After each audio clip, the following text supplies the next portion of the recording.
3 tips kung paano lumaki ang ipon kahit na maliit ang sahod. Una is pay yourself first. Ibig sabihin, pagka-receive natin ng ating income, ibawas natin na una ay ang ating savings. Mag-ipon ka ng 10% to 20% ng kinikita mo. Kasi itong ipon mo, ito yung palalaguin mo. And then pangalawa, huwag gawing solusyon ng utang. Kaya importante na may ipon tayo kasi meron tayong emergency fund at ipon na magagamit in case na mangailangan tayo at hindi natin kailangan mangutang. Kasi ang utang, ito yung kalaban sa pag-build natin ng wealth. And pangatlo, dagdagan ng source of income.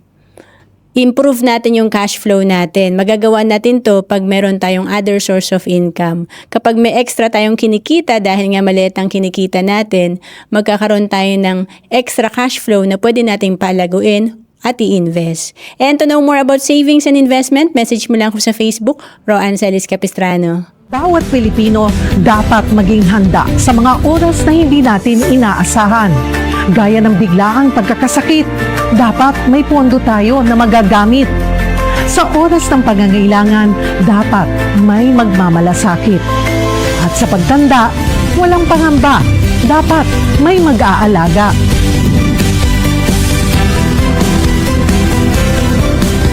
Ganyan mag-alaga ang